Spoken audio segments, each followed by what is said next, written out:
बिहार के एक छोटे से गांव में एक लड़की रहती थी, रागिनी विश्वकर्मा। बचपन से ही उसकी आवाज में एक अलग जादू था। जब भी वह गाती, लोग ठहर जाते, सुनने लगते, मगर उस आवाज को दुनिया तक पहुंचाने का कोई जरिया नहीं था। उसके पिता एक छोटे किसान थे और मां गृहिणी। परिवार की आर्थिक स्थिति अच्छी नहीं थी, लेकिन रागिनी के सपने बड़े थे। गर्मी के दिनों में जब गांव के लोग अपने घरों में पंखे और कूलर की ठंडी हवा में आराम कर रहे होते, तब रागिनी अपने दोस्तों के साथ घर के आंगन में बैठकर गुनगुनाती थी। उसकी माँ उसे समझाती, गाना वाना ठीक है, लेकिन पढ़ाई पर ध्यान दो, इससे पेट नहीं भरता। मगर रागिनी के कानों में उसकी माँ की बात नहीं, बल्कि तालियों की आवाज गूंजती थी। घर में कोई सिंगिंग को करियर बनाने के पक्ष में नहीं था, मगर एक दिन गांव में एक शादी में उसे पहली बार गाने का मौका मिला। उसने ढोलक की धुन पर गाना गाया और वहां मौजूद हर शख्स झूमने लगा। ये उसकी पहली कामयाबी थी। रागिनी जब थोड़ी बड़ी हुई तो वह अपने पिता के साथ शहर जाने लगी। वहां उसने देखा कि कैसे लोग सड़कों पर गाने गाकर पैसे कमाते हैं। एक दिन हिम्मत करके उसने भी शहर के एक कोने में खड़े होकर गाना गाना शुरू कर दिया। शुरुआत में लोग उसे अजीब नजरों से देखते थे, लेकिन फिर उसकी आवाज के दीवाने होने लगे। एक दिन एक म्यूजिक डायरेक्टर वहां से गुजर रहे थे। उन्होंने रागिनी की आवाज सुनी और उससे कहा कि तुम्हारी आवाज में दम है, क्या तुम रिकॉर्डिंग स्टूडियो आ सकती हो?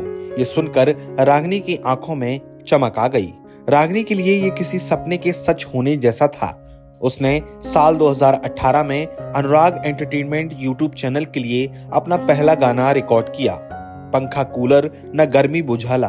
ये गाना यूट्यूब पर वायरल हो गया और 9.5 मिलियन से ज्यादा बार देखा गया।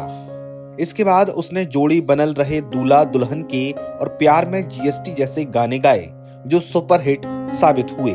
और जब रागिनी विश्वकर्मा अपने गानों की वजह से भोजपुरी इंडस्ट्री में मशहूर हो रही थी, तभी उसे एक और बड़ा मौका मिला। मशहूर रैपर और म्यूजिक प्रोड्यूसर योयो हनी सिंह, जो हमेशा कुछ नया और यूनिक करने के लिए जाने जाते हैं, वो अपने नए गाने मैनियाक के लिए एक भोजपुरी सिंगर की तलाश कर रहे थे। हनी सिंह सिर्फ एक रैपर नहीं, बल्कि म्यूजिक इंडस्ट्री में एक ऐसे कलाकार हैं जो नए टैलेंट को मौका देने में यकीन रखते हैं।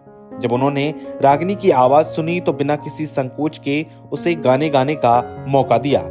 इस गाने में रागिनी की गाई हुई लाइन दीदिया के देवरा सोशल मीडिया पर आग की तरह फैलने लगी और इस तरह रागिनी विश्वकर्मा सिर्फ भोजपुरी सिंगर नहीं, बल्कि एक राष्ट्रीय स्टार बन चुकी हैं। हनी सिंह ने पहले भी कई नए कलाकारों को इंडस्ट्री में जगह दिलाई है और इस बार उन्होंने रागिनी जैसे लोकल टैलेंटेड सिंगर को एक बड़े मंच पर मौका दिया है। उन्होंने ये साबित कर दिया है कि अगर हुनर हो तो सही मंच देने वाला कोई ना कोई जरूर मिलता ही है।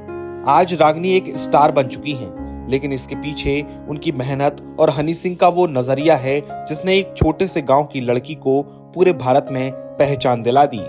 योयो हनी सिंह न सिर्फ हिप हॉप किंग हैं, बल्कि असली किंग हैं, जो इन नए टैलेंट को आगे बढ़ाने में हिम्मत रखते हैं।